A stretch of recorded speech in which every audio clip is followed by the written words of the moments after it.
जय श्री श्याम दोस्तों। आपको मेरे साथ बोलना है जय श्री श्याम। बोलो खाटू नरेश की जय। दोस्तों, हमारे श्याम जी ने बहुत लोगों का कष्ट दूर करा है और कई लोगों के साथ चमत्कार भी हुआ है। आज ऐसे ही एक भक्त की कहानी आपके सामने लाया हूँ, जिसे सुनकर आपको भी खाटू जी की महिमा पर विश्वास नहीं होगा। दोस्तों, कहते हैं कि जो कोई सच्चे मन से खाटू श्याम जी को याद करता है, बाबा उसका साथ कभी नहीं छोड़ते और खाटू नरेश की कृपा से उसे कैसा सहारा मिल जाता है, जिसके बाद उसे किसी सहारे की जरूरत नहीं रह जाती। कहते हैं कि किसी समस्या में जब व्यक्ति बुरी तरह फंस जाता है और कोई रास्ता नजर नहीं आता, ऐसे में अगर कोई उसे खाटू श्याम जी के बारे में बताए और उसके बताने पर वह जब पहली बार खाटू नरेश के दरबार में जाकर सच्चे मन से बाबा के दर्शन करता है, तो जैसे ही उसकी नज़र बाबा की नज़र से मिलती है, उसी समय से उसकी सारी समस्याओं का समाधान होने लगता है। खाटू नरेश के दरबार में ऐसे चमत्कार रोज देखने को मिलते हैं और एक बार कोई व्यक्ति वहां दर्शन कर ले तो वह अपने आप बार ही वहां खींचा चला जाता है।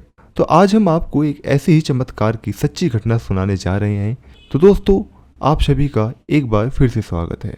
तो दोस्तों, बात है अंकित जी की। अंकित और सपना की शादी को अभी 2 साल ही हुए थे और उनकी 1 साल की प्यारी सी बच्ची भी थी। अंकित के माता पिता भी साथ ही रहते थे। अंकित एक बीमा कंपनी में काम करते थे और साथ ही पार्ट टाइम में बीमा एजेंट का काम भी करते थे, जिससे कि वह कुछ एक्स्ट्रा इनकम कर लेते थे। सब कुछ मजे से चल रहा था, लेकिन कुछ समय बाद कुछ ऐसा हुआ कि जिसकी किसी को उम्मीद नहीं थी। जिस बीमा कंपनी में अंकित काम करते थे, वह अकाउंट में किसी ने हेरा फेरी करके 14 लाख रुपए का स्कैम कर लिया, जिसका इल्जाम अंकित के सर पर लगा दिया और उसे नौकरी से हाथ धोना पड़ा। साथ ही उसे कंपनी में नोटिस दिया कि आप 1 महीने में रकम जमा करा दो, वरना पुलिस केस कर दिया जाएगा। अब दोस्तों, क्या था, अंकित काफी घबराने लग गया। अंकित ने लाख कोशिश की अपनी ईमानदारी को साबित करने की, पर उसकी किसी ने एक भी ना सुनी। वह अंदर से टूट गया था, क्योंकि इतनी बड़ी रकम वे 1 महीने में कहाँ से पूरी कर सकता है। उसे कुछ समझ में नहीं आ रहा था। उसने अपने मम्मी पापा को सारी बात बताई और वह फूट फूट कर रोने लगा। उसे रोता देख सपना की आंखों से भी पानी बहने लगे। तब उसके पिताजी ने उसे हिम्मत बांधते हुए कहा कि कोई बात नहीं, उतार चढ़ाव जिंदगी में आते रहते हैं। तुम्हारी ईमानदारी एक दिन साबित होकर रहेगी और सब सच्चाई सामने आएगी, तो सब कुछ ठीक हो जाएगा। तुम चिंता मत करो। हमारे पास गांव में काफी जमीन है, उसे बेचकर नुकसान पूरा कर देंगे और तुम कोई और नौकरी ढूंढ लेना। अगले दिन वे सभी अपनी पुश्तैनी जमीन को बेचने का मन बनाकर गांव के लिए रवाना हो गए। दोपहर तक हुए सभी गांव पहुंच गए, जहां अंकित के चाचा रहते थे और वहीं खेती बाड़ी का काम भी करते थे और जमीन की देखभाल भी करते थे। अंकित के पिताजी ने सारी बात उन्हें बताई, तो उनकी बात सुनकर अंकित के चाचा बिगड़ गए और जमीन में हिस्सा देने के लिए मना करने लगे। उन्होंने कहा कि वह 1 गज जमीन भी नहीं बेचने देंगे, जो करना है कर लो। काफी कहने सुनने के बाद भी वे नहीं माने। अंकित को जो एक रास्ता नजर आ रहा था, वह भी अब हो चुका था, क्योंकि यदि कोर्ट कचहरी के चक्कर में पड़े तो सालों निकल जाएंगे। उसके पास तो केवल 1 महीने का समय है, वरना जेल जाना पड़ेगा। कि सभी वहां से निराश होकर वापस आने के लिए निकले। उनके गांव में एक मंदिर था। उन्होंने सोचा वह कुछ देर समय बिता लेते हैं, बस तो शाम को ही मिलेगी। वे मंदिर के आंगन में बैठ गए और अंकित के पिता के पास भी कोई जवाब नहीं था। वे बड़ी उम्मीद से यहाँ आए थे, सभी चुपचाप बैठे थे। तभी मंदिर के पुजारी वहां आए।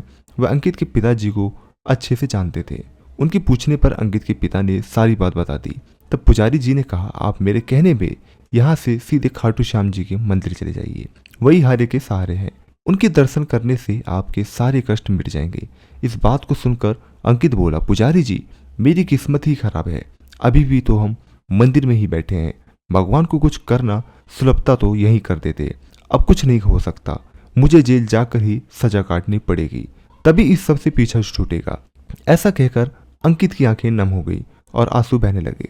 यह सुनकर सभी चुप हो गए और उस समय सपना ने कहा, जो होना है वह तो होगा ही, पर जब पुजारी बाबा इतने विश्वास से कह रहे हैं तो एक बार दर्शन करने में क्या बुराई है। वैसे भी घर ही तो जाना है, आज नहीं कल पहुंच जाएंगे।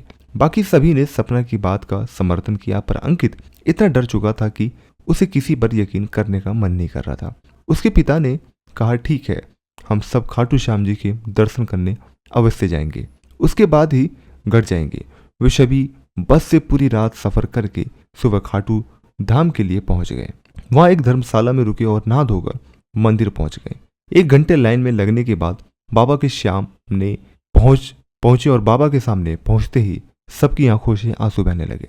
पीछे से खाटू श्याम जी का जयकारा लग रहा था। जैसे ही अंकित की नजर खाटू नरेश से मिली, उसे उनकी आंखों में एक चमक नजर आई और वह अपने सारे दुख भूल गया। उसके मुंह से अपने खाटू श्याम जी का जयकारा निकलने लगा। उसकी आंखों से आंसू बह रहे थे। तभी भीड़ ने उसे आगे बढ़ा दिया और वह बाहर निकल आए। अंकित के चेहरे पर अजीब सी मुस्कान थी। उसने कहा, पिताजी, बाबा ने मुझे साक्षात दर्शन दिए हैं। मैं इतने मंदिरों में गया पर ऐसा पहले कभी नहीं हुआ था। उनकी आंखों से अलग ही चमक निकली और मेरी आंखें चकाचौंध हो गई। अब मुझे कोई चिंता नहीं है, जो होगा वो देखा जाएगा। अब प्रभु की जयकार करते हुए वे सभी अपने घर आ गए। 1 सप्ताह बाद एक दिन अंकित के ऑफिस से फोन आया। उसे ऑफिस बुलाया गया, जहां उसे पता लगा कि उसके साथ काम करने वाले राजेश का एक्सीडेंट हो गया है और वह अस्पताल में है। उसने 1 सप्ताह पहले नई कार खरीदी थी जिसे वो चला रहा था और वह एक हादसा हो गया। उसने अपना गुनाह कबूल कर लिया कि यह स्कैम उसी ने किया था। उन्हीं पैसों से उसने गाड़ी खरीदी थी। ऑफिस वालों ने बताया कि वह एक बार अंकित से मिलना चाहता है। अंकित सीधा अस्पताल गया। राजेश ने उससे माफ़ी मांगी और अपने किए पर पछताते हुए कहा कि 1 सप्ताह पहले वह सुबह ऑफिस आ रहा था। तभी गाड़ी चलाते समय उसकी आंखों के सामने एक अजीब सी चमक आ गई। इससे पहले मैं कुछ समझ पाता, एक्सीडेंट हो गया। तभी अंकित को याद आया जिस समय की बात राजेश कर रहा है, ये तो वही समय है जब वे लोग खाटू श्याम जी के मंदिर में दर्शन कर रहे थे और ऐसी ही चमक उसकी आंखों के सामने भी आई थी। वह समझ गया कि यह सब कुछ बाबा की कृपा है। वह चुपचाप घर आ गया और उसे उसकी नौकरी भी वापस मिल गई। कुछ समय बाद उनकी जमीन भी उन्हें कोर्ट के द्वारा वापस मिल गई। तब से अंकित पूरे परिवार के साथ हर महीने खाटू जी की धाम अवश्य जाता है और हमेशा जाता रहता है। दोस्तों, खाटू जी के मंदिर में अक्सर ऐसे चमत्कार देखने को मिलते हैं और दोस्तों यूं ही नहीं, खाटू श्याम का हारे का सहारा कहा जाता है। इन्होंने बहुत ही हारे लोगों को उठाया हुआ है और मैं मनोकामना है दोस्तों, मैं भी भगवान खाटू जी से प्रार्थना करता हूँ कि जितने भी मेरे सब्सक्राइबर हैं, खाटू श्याम उन पर अपनी कृपा बनाए रखे और उनकी हर मनोकामना पूर्ण जरूर करें। तो दोस्तों नीचे कमेंट सेक्शन में खाटू श्याम का जयकारा जरूर लगाइए और इस वीडियो को अन्य खाटू भक्तों के साथ अवश्य शेयर करें। धन्यवाद।